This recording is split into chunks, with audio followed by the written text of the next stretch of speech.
matin.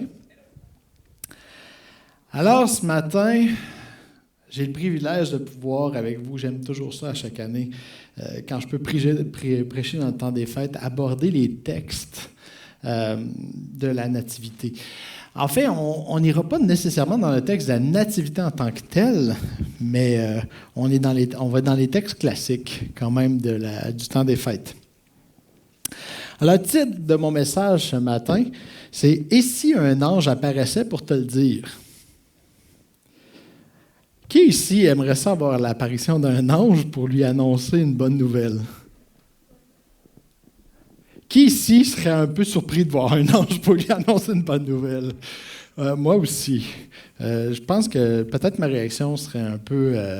je commencerais par me demander si j'ai mangé quelque chose de pas frais. Alors, ce matin, on va visiter deux récits, des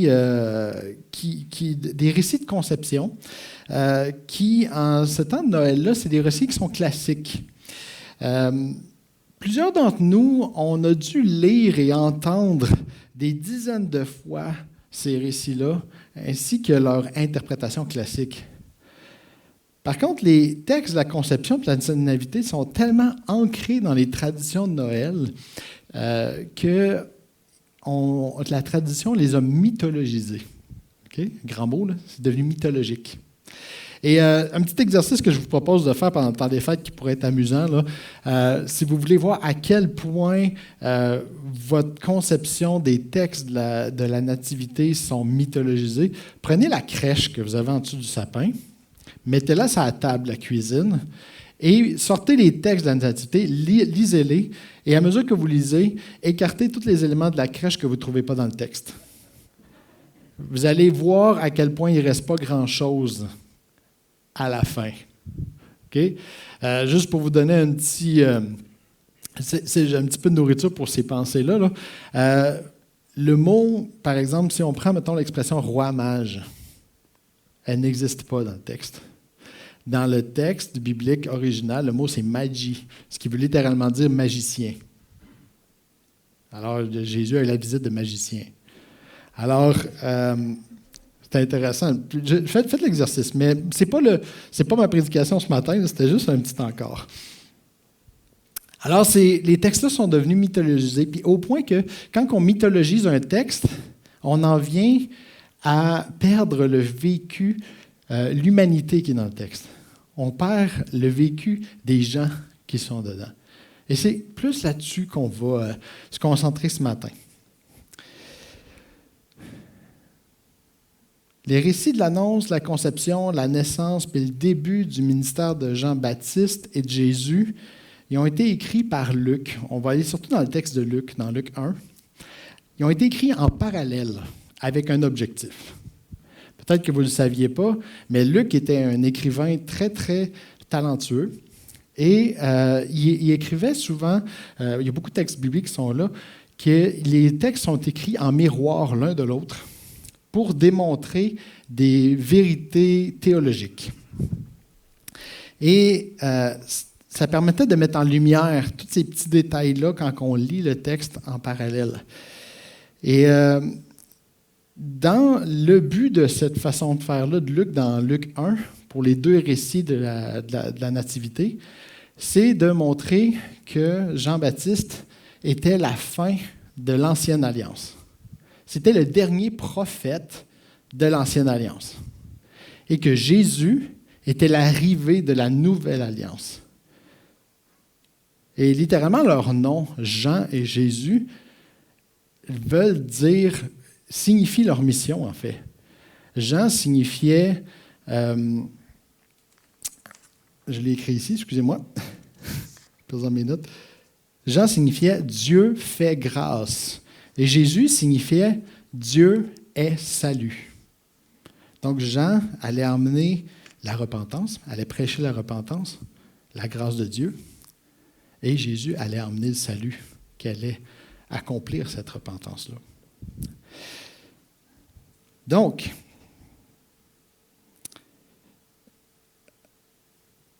j'ai débuté cette petite étude-là, comparative-là, pour comparer les textes de l'annonce de la naissance de Jean-Baptiste par l'ange Gabriel et l'annonce de la naissance de Jésus par également l'ange Gabriel.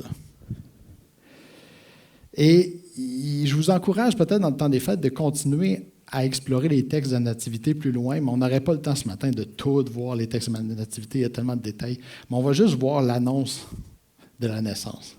Et j'encourage quand même à continuer l'étude, puis voir comment c'est enrichissant de voir les parallèles entre ces deux histoires-là. Alors, on va commencer par lire le texte au complet. Je vous encourage à prendre votre Bible ce matin, parce qu'on a un texte assez long à lire. Donc, je vais le lire dans ma Bible. Si vous avez votre Bible, moi j'ai une Louis II 1910, pour ceux qui ont leur cellulaire et qui ont plein de versions, là. Et je vais commencer par le lire au complet. Vous pouvez suivre avec moi ou vous pouvez juste écouter si vous voulez. Alors, Luc 1, à partir du verset 5 jusqu'au verset 38. Du temps d'Hérode, roi de Judée, il y avait un sacrificateur nommé Zacharie de la classe d'Abia. Sa femme était d'entre les filles d'Aaron et s'appelait Élisabeth.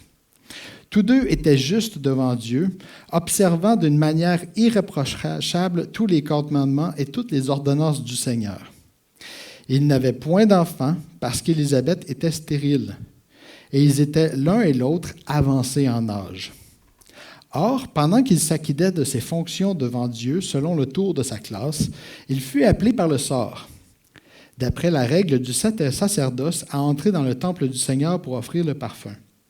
Toute la multitude du peuple était dehors en prière à l'heure du parfum. Alors un ange du Seigneur apparut à Zacharie et se tint debout à droite de l'autel des parfums. Zacharie fut troublé en le voyant, et la frayeur s'empara de lui. Mais l'ange lui dit, « Ne crains point, Zacharie, car ta prière a été exaucée. Ta femme, Élisabeth, t'enfantera un fils, et tu lui donneras le nom de Jean. Il sera pour toi un sujet de joie et d'allégresse, et plusieurs se réjouiront de sa naissance. Car il sera grand devant le Seigneur, et ne boira ni vin, ni liqueur enivrante. Il sera rempli de l'Esprit Saint dès le sein de sa mère. Il ramènera plusieurs des fils d'Israël au Seigneur leur Dieu. Il marchera devant Dieu avec l'esprit et la puissance d'Élie pour ramener les cœurs des pères vers les enfants et les rebelles à la sagesse des justes, afin de préparer au Seigneur un peuple bien disposé. » Zacharie dit à l'ange, « À quoi reconnaîtrai cela? Car je suis vieux et ma femme est avancée en âge. » L'ange lui répondit, « Je suis Gabriel, je me tiens devant Dieu. J'ai été envoyé pour te parler et pour t'annoncer cette bonne nouvelle.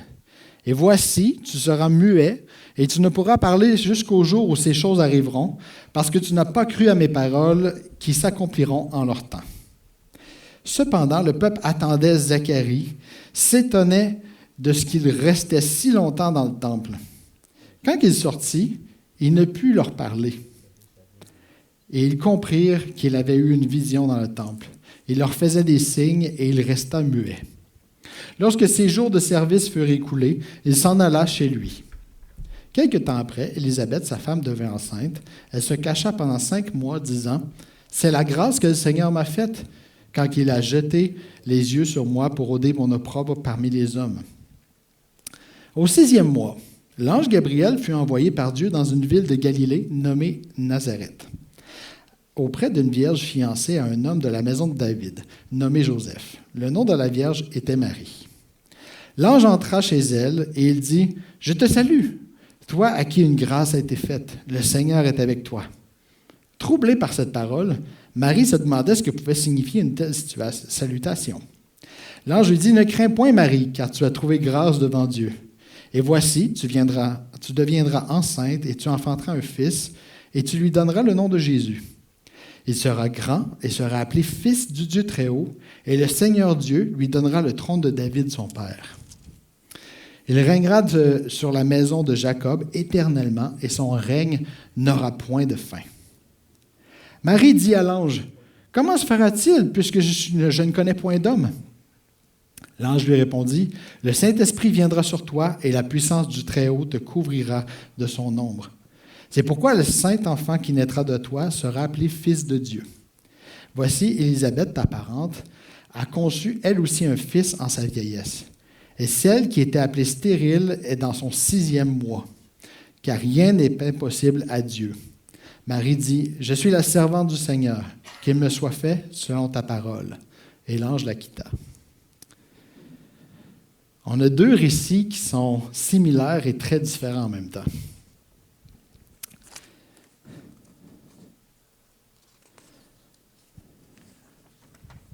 Alors, on va y aller ensemble, verset par verset. On va commencer avec le verset 5. Du temps d'Hérode, roi de Judée, il y avait un sacrificateur nommé Zacharie, de la classe d'Abia. Sa femme était d'entre les filles d'Aaron et s'appelait Élisabeth. Et le verset 26-27 dit, « Au 6e mois, l'ange Gabriel fut envoyé par Dieu dans une ville de Galilée appelée Nazareth, auprès d'une vierge fiancée à un homme de la maison de David nommé Joseph. Le nom de la vierge était Marie. » Ici, on a le début des 2 textes et on donne le pédigré de la famille. Jean est né au top. Jean-Baptiste est né dans la famille d'un sacrificateur de la classe d'Abia, et même sa mère était descendante de Aaron, de la lignée sacrificateur. Fait que Jean était dans la famille qui allait lui offrir toutes les opportunités possibles dans le monde religieux. C'était une famille qui était en moyen, c'était une famille qui était reconnue. D'accord? À sa naissance a été une naissance publique où tout le monde, le peuple s'est réjoui de la naissance parce que c'était un peu comme... C'était un personnage public. C'était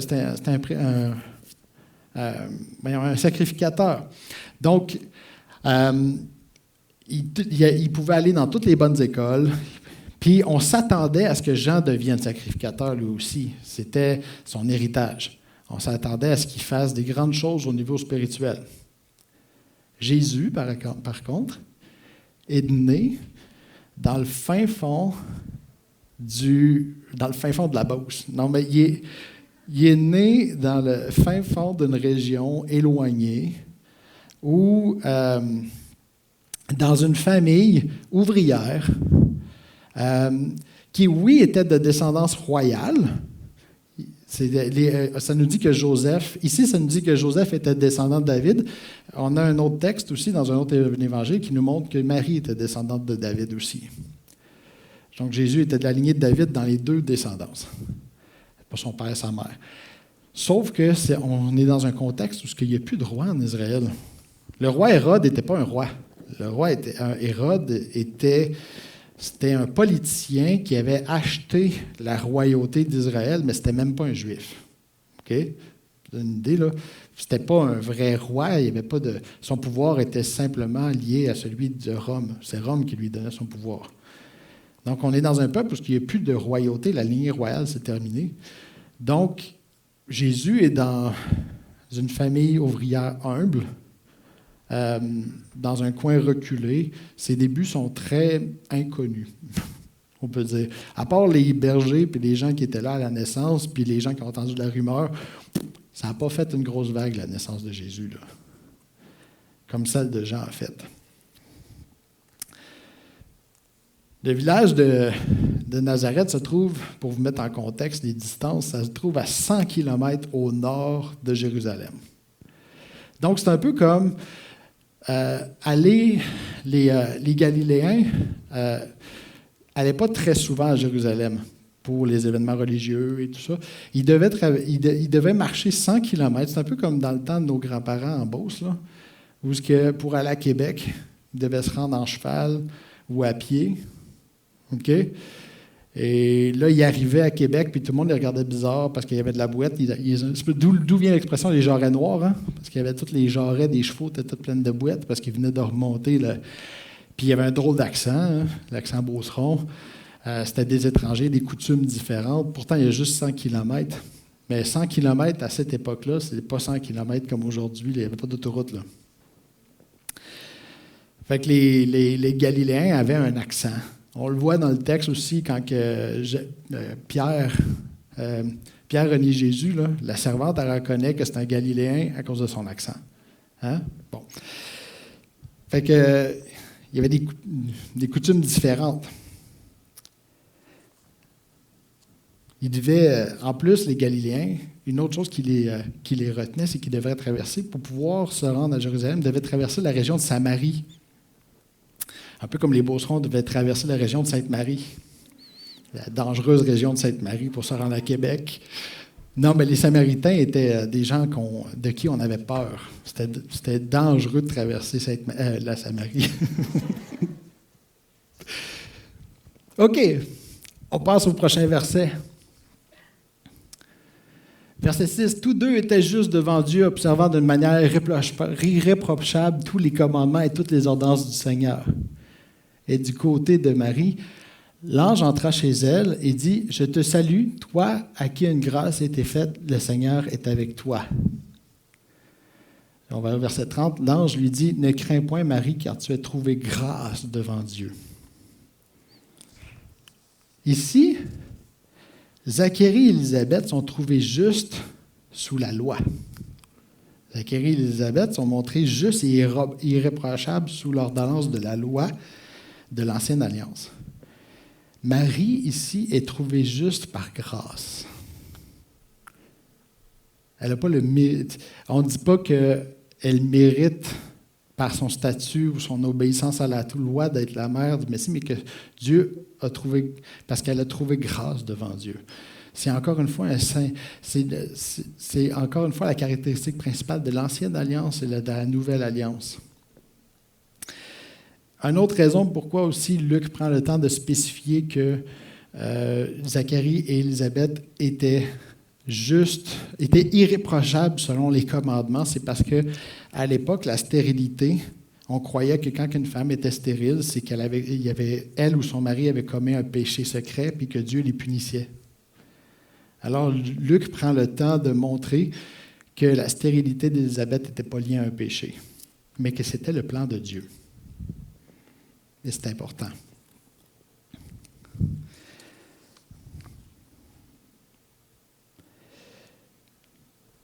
Dans les deux cas, la grossesse était quand même une grâce de Dieu. Mais dans le cas de Zacharie, l'emphase est vraiment mis sur la justice face à la loi. Dans le cas de Marie, l'emphase est vraiment mis sur Dieu qui va vers elle par grâce. Verset 7. Prochain. Ils n'avaient point d'enfant parce qu'Élisabeth était stérile. Ils étaient l'un et l'autre avancés en âge. Donc, la majorité de la vie de Zacharie et d'Élisabeth était derrière eux. C'était plus l'époque où ils n'étaient plus à le stade de vie où on fait des projets de vie. Ils étaient au stade de vie où on regarde en arrière et on regarde ce que notre vie a développé, on la laisse. Normalement, c'est le stade de vie où ce que les gens regardent leurs enfants, leurs petits-enfants faire leur projet de vie. Et on profite de notre retraite. Ils n'étaient pas du tout dans le mindset d'avoir un enfant, eux autres là. Verset 27. Auprès d'une vierge fiancée à un homme de la maison de David nommé Joseph, le nom de la vierge était Marie. On estime que Marie avait entre 12 et 14 ans. À l'époque, c'était normal. Joseph avait probablement entre 25 et 35 ans. Pourquoi? Je pense que je l'ai mentionné dans la vidéo vite là, de cette semaine, mais c'est qu'à l'époque, les hommes devaient construire leur coussin financier avant de pouvoir demander une jeune fille en mariage. Mais les jeunes filles, vu que les gens ne vivaient pas longtemps, les jeunes filles devaient se marier tôt pour pouvoir avoir des enfants avant de devenir infertiles ou de mourir de maladie. Parce que beaucoup de gens, il y avait beaucoup de mortalité infantile et beaucoup de mortalité aussi là, dans la population générale, en bas âge. C'est les conditions sanitaires de l'époque, tout simplement. Merci Seigneur pour même si on se plaint de la COVID, merci Seigneur pour le système de santé aujourd'hui. Donc, la majorité de la vie de Marie était devant elle. Et ça, c'est important. Elle était au stade de faire des rêves de vie, de faire de nouveaux projets, d'avoir de l'espoir dans l'avenir. C'est un détail important pour comprendre la réaction de chacun face à l'annonce de l'ange. Ça ne justifie pas, mais ça explique pourquoi leur réaction est si différente à l'annonce de la naissance d'un enfant.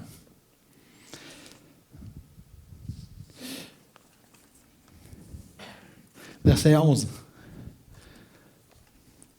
Alors un ange du Seigneur apparut à Zacharie. Il se tint debout à droite de l'autel des parfums. Verset 26. Au 6e mois, l'ange Gabriel fut envoyé par Dieu dans une ville de Galilée appelée Nazareth, auprès d'une vierge fiancée à un homme de la maison de David nommé Joseph. Le nom de la vierge était Marie. L'ange entra chez elle et dit « Je te salue, toi à qui une grâce était faite, le Seigneur est avec toi. » Donc ici, on a un parallèle. L'ange du Seigneur apparaît à Zacharie et l'ange du Seigneur apparaît à Marie. La différence, c'est le contexte. Encore une fois, on a un contexte où l'ange du Seigneur apparaît à Zacharie dans un endroit où on s'attend à avoir une parole du Seigneur. Il est dans le temple, en train de faire une des choses les plus sacrées de la religion juive. Il est en train d'offrir un sacrifice sur l'autel des parfums. En fait, il y avait assez de sacrificateurs en Israël qu'il y avait 84 classes. Tu sais, il dit dans la classe d'Abdia, il y avait 84 classes chaque classe avait une période de 2 semaines dans laquelle il offrait les sacrifices. Okay? Et à l'intérieur des classes, on tirait au sort qui allait offrir les sacrifices. Donc, un sacrificateur avait la chance de rentrer dans le lieu saint et faire le sacrifice en moyenne une seule fois dans sa vie. Donc, c'est un moment clé de la vie de Zacharie, là. C'est le moment le plus sacré de sa vie, là. Il est dans le temple en train d'offrir sur l'autel des parfums. Donc, il ne devrait pas être surpris d'avoir un contact avec Dieu. Alors, c'est quand même... Donc, le fait qu'il ait effrayé et surpris que Dieu lui parle à travers l'ange à ce moment-là, donne un indice peut-être sur son état spirituel à ce moment-là. Là. On ne le sait pas. On ne sait pas. On n'est pas juge des cœurs. Sauf que c'est quand même étonnant d'être dans le moment le plus sacré de ta vie et d'avoir la visite d'un ange et là, en tout cas, d'être surpris d'avoir la visite d'un ange. Marie, elle, est en train de faire ce qu'elle fait à tous les jours. Je sais pas, on ne sait pas, on passait le balai, ou elle était en train de faire du pain. On ne sait pas ce qu'elle faisait, puis pendant pouf, il y a un ange qui apparaît, puis qui annonce qu'elle va être la mère du Messie. Toutes les jeunes femmes de cette époque-là espéraient être la mère du Messie, parce qu'il y avait des prophéties qui annonçaient, surtout toutes celles qui habitaient à Bethléem. Mais l'affaire, c'est que Marie n'habitait pas à Bethléem. La prophétie annonçait que le Messie allait naître à Bethléem, mais Marie habitait à 100 km de Bethléem.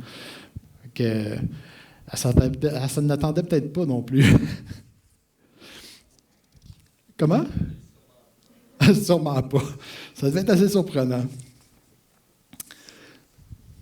Alors, versets 9 à 11, le prochaine slide.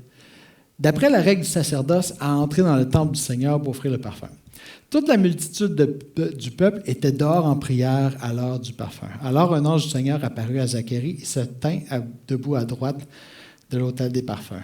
L'ange entra chez elle et dit « Je te salue, toi à qui une grâce a été faite, le Seigneur est avec toi. »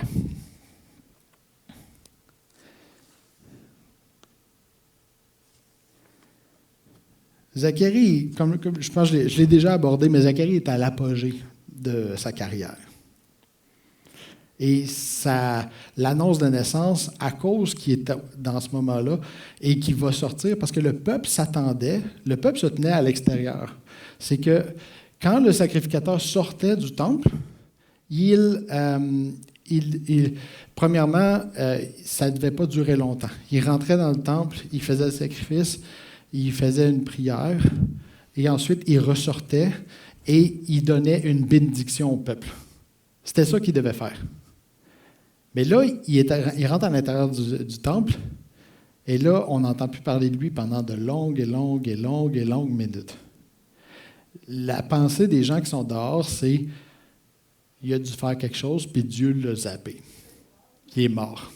C'est ça que les gens sont en train de se demander, parce que c'est pas normal que ça prenne du temps. Et là, il sort et il est incapable de donner la bénédiction parce qu'il est muet. C'est comme si Dieu avait retenu la bénédiction jusqu'à la naissance de Jean.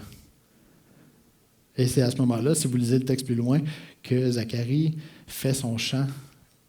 Il compose un chant pour bénir Dieu. Alors c'est la bénédiction qui vient, mais comme retardée.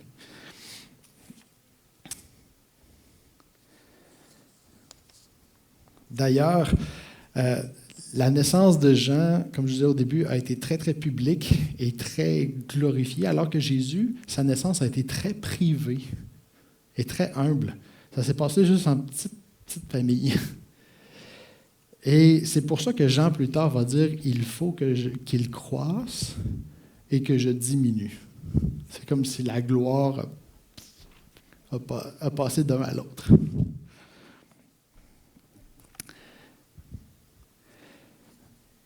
On va aller au verset 12-13.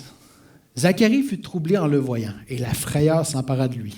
Mais l'ange lui dit, « Ne crains point, Zacharie, car ta prière est exaucée. Ta femme Élisabeth t'enfantera un fils, et tu lui donneras le nom de Jean. » Verset 29.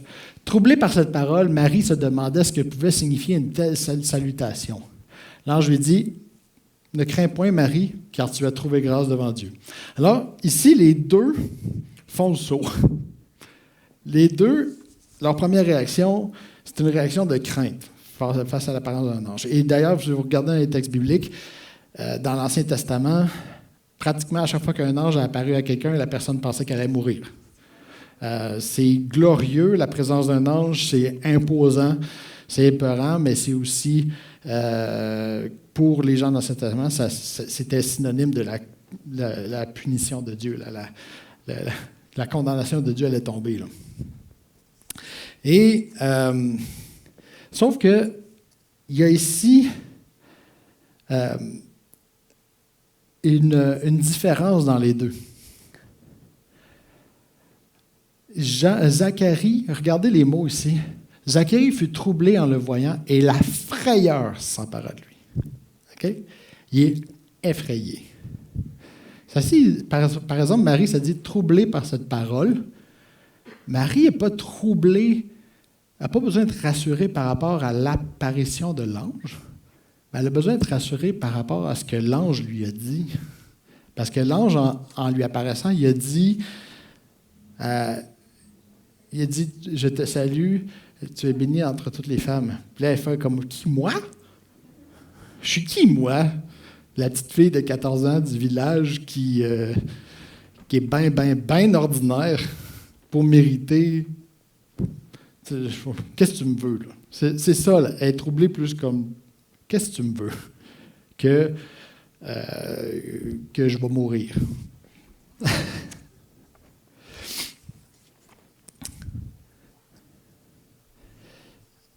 On voit que la réponse, la réaction par rapport à l'ange est différente. Marie ne comprenait simplement pas comment ça allait fonctionner. Zacharie était plus cynique un peu dans sa réaction. Là. OK, verset 13. Mais l'ange lui dit, « Ne crains point, Zacharie, car ta prière est exaucée. Ta femme Élisabeth t'enfantera un fils, tu lui donneras le nom de Jean. Et voici, tu deviendras enceinte et tu enfanteras un fils et tu lui donneras le nom de Jésus. » Alors, j'ai abordé un petit peu tantôt la signification des noms, là. Mais ici, il faut aller faire un petit peu de critique textuelle pour comprendre ce qui se passe, là. Ta prière a été exaucée. Okay? Le verbe a été exaucé dans le grec original et dans un temps de verbe qu'on appelle l'aoriste. Et l'aoriste, c'est un temps de verbe qui n'a pas d'équivalent en français, mais c'est un verbe au passé, mais c'est un passé qui se déroule sur une longue période de temps. C'est une action continue dans le passé. Parce que c'est en train de nous dire, cet adverbe-là, c'est que Zacharie n'a pas prié une fois pour la naissance d'un fils. Il a prié toute sa vie pour la naissance d'un fils, sur une longue période de temps. Et ça, c'est un détail qui est très, très pertinent pour nous.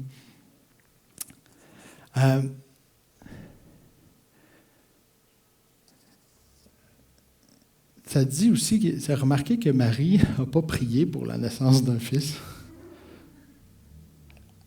C'était normal à son âge.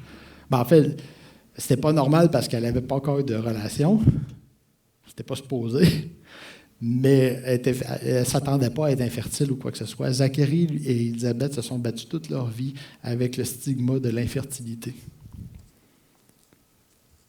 Une grosse différence. Et ça explique un peu la réaction aussi face à l'ange.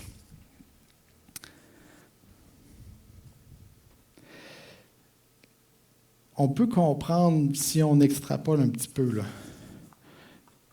Est-ce que vous avez déjà prié pour quelque chose qui était très, très précieux à votre cœur, de façon qui est pendant très, très, très longtemps, puisque ça n'arrivait pas? Ça n'arrive pas. Ça n'arrive pas. On passe par différentes émotions. Mais on peut arriver à un certain point dans notre vie où on arrête de croire que Dieu va répondre. On devient cynique. On perd l'espoir. Et c'est ce qui est arrivé avec Zacharie ici. C'est que plus tôt dans sa vie, sa prière était probablement sincère. Il croyait que Dieu allait répondre. Mais rendu à un certain âge où c'est plus normal d'avoir des enfants, il s'est probablement dit, je vais arrêter de prier. Ça ne sert à rien. Dieu, c'est mon lot, c'est mon destin. C'est comme ça que Dieu a choisi qu'on allait vivre, qu'on n'allait pas avoir de descendance. On n'allait pas avoir d'enfants, puis c'est tout. Alors, il n'est plus dans un stade où il se dit Dieu va répondre. C'est comme Dieu ne répondra pas. Puis il est probablement déçu de Dieu aussi. Il est probablement déçu que Dieu ne lui a pas répondu. Et la déception, et c'est un peu comme l'amertume. L'amertume, j'en ai parlé dans ma dernière prédication, l'amertume, c'est une colère qui s'est enracinée et empoisonnée. Le cynisme, c'est de la déception. C'est de la déception qui s'est enracinée puis qui a créé une attitude redondante dans notre vie. On est déçu, on a été déçus profondément, puis on a laissé ça s'enraciner dans notre cœur, puis ça laisse tuer, ça laisse, ce cynisme-là tue l'espoir dans l'avenir, dans beaucoup de choses. On arrête de croire en l'avenir, on arrête de croire que ça va être mieux plus tard. Puis au Québec, on est bon là-dedans pour être cynique. Regardez juste la réaction des Québécois face à la COVID, là. On a annulé Noël. Excusez-moi, mais on n'a pas annulé Noël. On a annulé une tradition de Noël qui est chère à nos cœurs, qui est de se rassembler en famille. Mais il n'y a personne qui nous a interdit de célébrer la naissance du Sauveur. Il n'y a personne qui nous a interdit de se réjouir. Oui, on aime beaucoup nos traditions, mais il faut prendre un peu de recul. Pendant la Deuxième Guerre mondiale, les Européens n'ont pas fêté Noël pendant 6 ans de temps. Parce que c'était la Deuxième Guerre mondiale, tu ne peux pas te rassembler ou ça allait vraiment mal. Puis aujourd'hui, ils fêtent encore Noël. C'est triste. Ça a dû être difficile ces 6 ans de temps-là. Ça devait être très difficile. Mais aussitôt que la vie normale a repris, les traditions normales ont repris aussi. Et ça va revenir.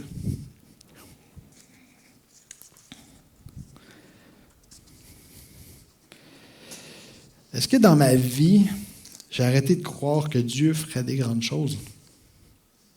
J'avoue que moi-même, dans ma vie quotidienne, c'est un combat. C'est un combat. Moi aussi, j'en ai vécu des déceptions dans ma vie. J'avais des grands rêves. il y a plusieurs années en commençant le ministère. Au début, j'avais des grands rêves. Puis j'ai vécu des épreuves comme tous les gens dans le ministère et des blessures. Et le cynisme est devenu quelque chose qui peut prendre place dans ma vie, avec lequel je dois me battre parce que j'ai vécu des déceptions. C'est quelque chose qui est nouveau parce qu'à 37 ans, qu'à 22 ans, je ne me battais pas avec. C'était facile de croire à 22 ans que Dieu allait faire des grandes choses dans ma vie. All right! On peut rêver que je vais prêcher en avant puis il y a 450 personnes qui vont accepter le Seigneur en même temps. Rendu à 37 ans avec plus d'expérience, ça prend plus de combat à l'intérieur pour croire à ces choses-là. Mais on sait que Dieu va le faire. Puis il faut continuer à se battre. Il ne faut pas arrêter de rêver. Il ne faut pas arrêter de croire que Dieu va faire des grandes choses. Puis en ce moment, dans le contexte de la COVID, là, ça a créé un nouveau quotidien qui semble être stagnant. Ça semble être stagnant. Puis, il n'y a plus rien qui a l'air d'avancer dans notre vie. On a l'air de juste faire la routine machinalement. Puis, là, on ne se voit plus en église, on ne voit plus vraiment ce qui se passe dans la vie des autres. On a l'impression que Dieu n'agit plus. Avez-vous remarqué ça? Moi, en tout cas, je l'ai remarqué. Puis cette ambiance-là peut nous rendre cyniques, surtout qu'on est entouré d'une ambiance cynique là, autour de nous à travers les médias. Juste comme je vous disais, l'exemple que j'ai donné tantôt, là, le choix de phrase « Noël est annulé », c'est super cynique. Là. Noël n'est pas annulé. Là. Bon. Et ça nous empêche de voir qu'actuellement, si on laisse ce cynisme-là prendre dans notre vie, ça nous empêche de voir qu'actuellement, en réalité, Dieu est en train de travailler au Québec plus fort que dans toutes les dernières années précédentes. Dieu est en train de réveiller l'Église et le Québec. C'est ça qu'il est en train de faire. Il est en train, c'est un peu comme, c'est souvent pas le fun de se réveiller le matin. Hein? Puis quand moi, je me lève à 5h30 le matin pour aller travailler, puis c'est tout le temps difficile. Mais quand le cadran sonne, là, c'est pas quelque chose qui est agréable. Ça fait pas « Ah oui, le doux son du cadran ». Non. C'est comme « Ah non! » OK. Bien, c'est pour ça. C'est aussi la même chose avec la COVID. C'est comme le cadran de Dieu pour nous réveiller. Puis il est en train de faire quelque chose. Puis nous, on est comme « Non, je suis bien dans mes traditions, dans mon quotidien. Je veux continuer à dormir. » C'est tout à fait normal, mais on va qu'on le veuille ou non, on va se réveiller. Dieu va nous réveiller, puis on va embarquer dans son plan. Attendez de voir. Là, c'est juste sous-jacent. Là, c'est pas public ce que Dieu est en train de faire, mais il est en train de préparer. Tout comme la naissance de Jésus était sous-jacente pendant les 30 premières années de sa vie, personne ne voyait que Dieu était en train d'agir puis faire de quoi d'extraordinaire. Le monde n'a juste vu les 3 dernières années.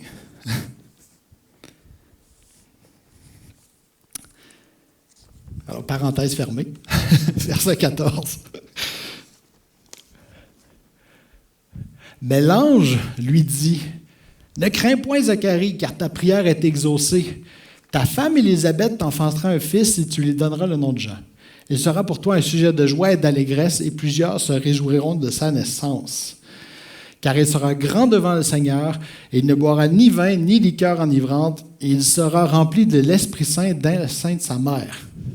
Il ramènera plusieurs des fils d'Israël au Seigneur leur Dieu. Il marchera devant Dieu avec l'esprit et la puissance d'Élie, pour ramener les cœurs des pères vers leurs enfants et les rebelles à la sagesse des justes, afin de préparer au Seigneur un peuple bien disposé. » Wow! Quel parent aimerait ça entendre quelque chose de même à propos de leurs enfants? Et toi, tes enfants, il va être ton fils, là, il va changer le monde. Il va changer les cœurs des gens. Aïe, aïe. Moi, j'aimerais ça. Mais ici, la description qu'il est en train de faire, c'est la description du ministère de prophète. Et les caractéristiques qu'on voit, selon l'Ancienne Alliance, il y a premièrement, ne boire ni vin ni liqueur enivrante et rempli de l'esprit. En fait, ne boire ni vin ni liqueur enivrante, ça, c'était une caractéristique du naziréat. On appelle ça le naziréat. C'était quelque chose qui était dans la loi juive que Dieu avait donnée. D'ailleurs, Samson, vous connaissez le personnage de Samson, il y avait le vœu de Naziréa, lui aussi, à vie. Mais c'était quelqu'un qui voulait se consacrer au Seigneur et faire un ministère particulier. Le Seigneur pouvait faire le vœu de Naziréa, qui était un vœu où ce que tu choisissais de vivre une vie qu'on appelle ascétique, c'est-à-dire une vie où ce que tu te prives de beaucoup de choses pour te consacrer au Seigneur. C'est pour ça que Jean était vivre dans le désert. Il mangeait des sauterelles et du miel, qui portait du linge en poil de chameau. Jean ne devait pas être le gars le plus propre à rencontrer, là. Il devait être même épeurant un petit peu, là. Mais c'était le vœu de Naziréa. Puis c'était caractéristique aux prophètes loin du Saint-Esprit de l'Éternel, dans l'Ancienne Alliance. Remarquez que Jésus n'a pas fait le vœu de Naziréa. Ce n'était pas son rôle. Jésus a bu du vin. Jésus il était avec les gens et il ne vivait pas dans le désert. Alors, le rôle de Jean-Baptiste, c'était d'être un prophète pour annoncer la venue du Messie. On va passer au prochain texte. L'ange va annoncer le rôle de Jésus. Il sera grand, il sera appelé Fils du Dieu très haut. Fils du Très-Haut. Et le Seigneur Dieu lui donnera le trône de David, son père. Quand on dit son père, c'est comme son descendant. Là. Son ascendant, plutôt. Il régnera sur la maison de Jacob éternellement et son règne n'aura point de fin. La mission de Jésus, c'était une mission royale. Ce n'est pas un prophète, c'est un roi. Un roi sacrificateur. On dit ici qu'il est fils du Dieu très haut, qui est héritier du trône de David, qui va régner sur Israël et que son règne va être éternel. C'est clairement ici dit dans toute la tradition juive, un juif qui lit ça et dit « ça c'est le Messie ». C'est la description classique d'un Messie, du Messie attendu. Donc comme l'autre, c'était la description classique du prophète Élie, du prophète qui a annoncé le Messie, celui-là était la description attendue du Messie. Et ça ne peut pas être plus clair. Verset 18. Et là, on arrive au cœur. Zacharie dit à l'ange, « À quoi reconnaîtrai-je cela? Car je suis vieux et ma femme est avancée en âge. » Marie dit à l'ange, « Comment cela se fera-t-il, puisque je ne connais point d'homme? » Les deux ont une objection. Ils ont une raison de dire, « Ça ne marche pas ton affaire, là. » Zacharie dit, « Je suis vieux, ma femme est stérile, ça ne peut pas arriver. » Puis Marie a dit, comment ça va arriver? J'ai jamais... dans mon cours d'éducation sexuelle, c'est pas comme ça que ça marchait.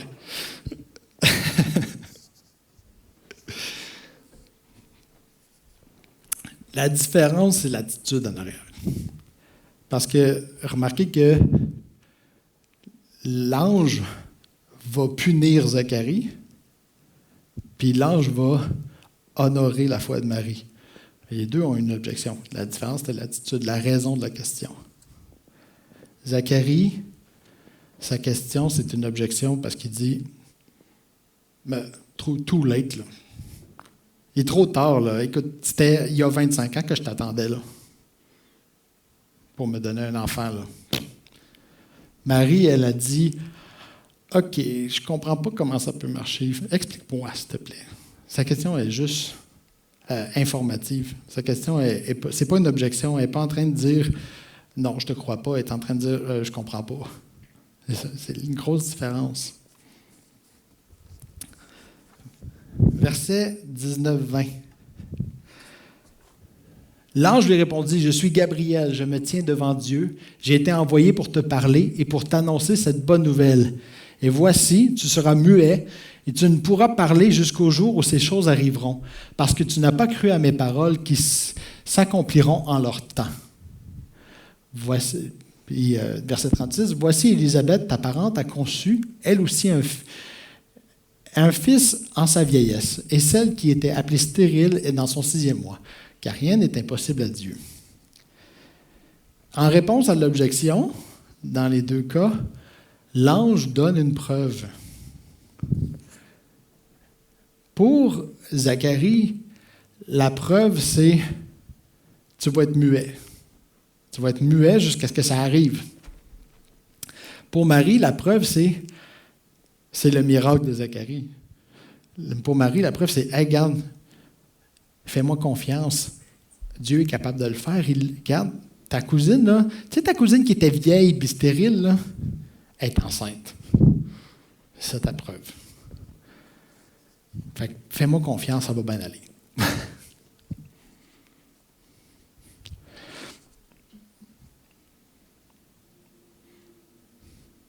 Donc,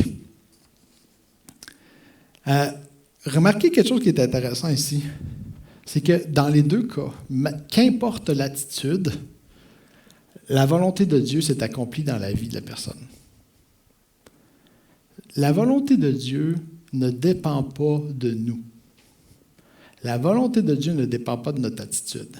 Si Dieu a décidé qu'il allait faire quelque chose dans ta vie, il va le faire. Mais dans le cas de Zacharie, il l'a fait avec un coup de pied dans le derrière, parce que Zacharie ne voulait pas embarquer. Puis dans le cas de Marie, Marie, elle a embarqué d'elle-même dans le plan de Dieu. Elle a répondu avec foi. Mais le plan de Dieu s'est accompli pareil. Ça a été plus le fun pour Marie, par exemple. Elle n'a pas eu besoin d'un petit tableau pour écrire pendant 9 mois de temps. En conclusion, verset 20. Et voici, tu seras muet, tu ne pourras parler jusqu'au jour où ces choses arriveront, parce que tu n'as pas cru à mes paroles qui s'accompliront en leur temps. Et la réponse de Marie, c'est je suis ta servante, la servante du Seigneur, qu'il me soit fait selon ta parole, et l'ange la quitta. Ce verset-là, verset 38, c'est un verset qui est beaucoup utilisé pour démontrer la sainteté de Marie, sa foi incroyable. Puis c'est vrai qu'elle avait une grande foi. Elle n'a pas douté. Elle a dit, OK, que Dieu fasse sa volonté. Je suis juste la servante. Elle a embarqué dans le plan de Dieu. Ça ne veut pas dire que ses troubles étaient terminés. Là. Ça ne veut pas dire qu'elle n'a pas eu de questionnement ou quoi que ce soit après. Je veux dire, vous savez le reste de l'histoire. Marie s'est ramassée, elle allait être enceinte, mais elle allait se ramasser. Elle risquait de se faire lapider. Elle risquait plein d'affaires à cause de cet état-là d'être enceinte sans être officiellement mariée, en étant juste fiancée. Sa vie était sur la balance, là. Mais elle a déclaré par la foi que le Seigneur allait faire sa volonté dans sa vie, puis qu'elle y faisait confiance. Même si elle ne comprenait pas tout, puis qu'elle avait probablement toutes ces questions-là qui viraient dans sa tête. Qu'est-ce qui va se passer? Zacharie, lui, ça s'est accompli aussi, mais malgré lui, il a pu se réjouir après coup, ça l'a fortifié sa foi. Puis merci Seigneur pour ta grâce, parce que quand on doute, Dieu accomplit ses plans, mais on se réjouit, il fortifie notre foi à travers. On n'est pas puni éternellement, là. C'est une correction, là. J'utilise le mot punition, mais c'est plus une correction, le fait qu'elle est muette.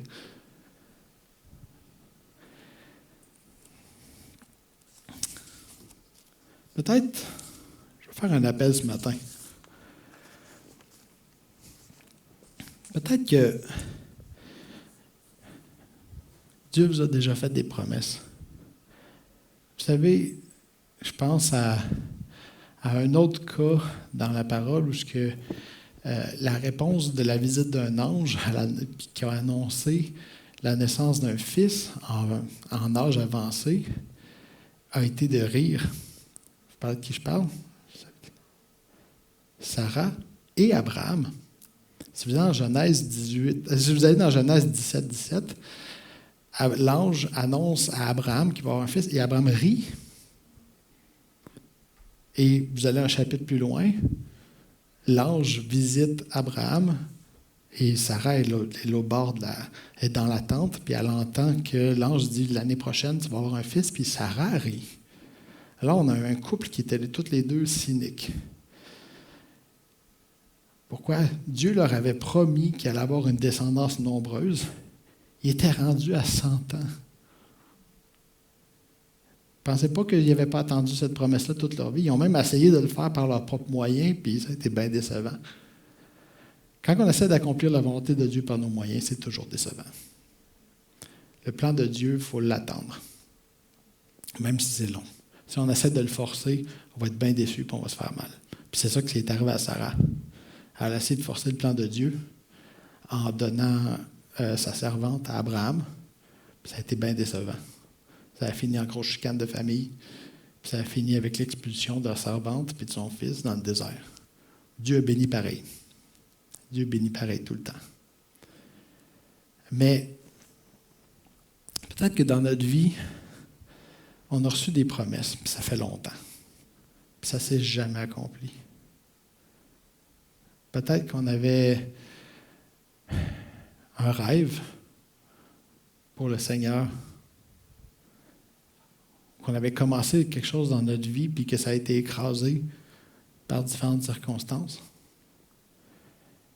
Puis que, rendu à un certain point, face à la déception, on a laissé le cynisme grandir en nous. On a arrêté de croire que Dieu allait faire des grandes choses dans notre vie, puis on s'est dit, ben c'est ça ma vie. Je suis né pour un petit pain, puis c'est bien correct. Et ce matin, je veux faire un appel où on va donner la permission au Seigneur de renouveler le rêve, renouveler sa promesse dans notre cœur. Je vais inviter les musiciens. Alors, je vous invite à baisser la tête. Seigneur, ce matin, je viens humblement devant toi. Viens restaurer ma foi. Viens restaurer le rêve, la promesse que tu as mise dans ma vie. Je déclare par la foi que tu vas faire des grandes choses à travers ma vie.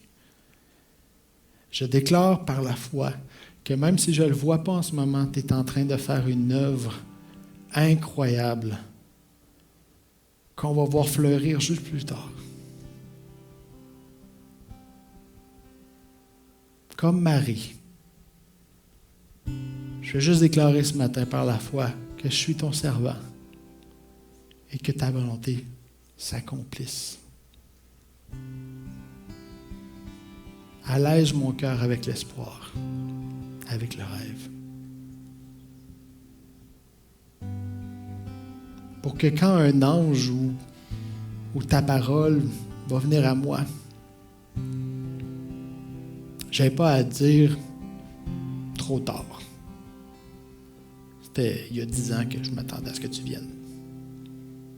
Et que je réponde, oui Seigneur. Amen.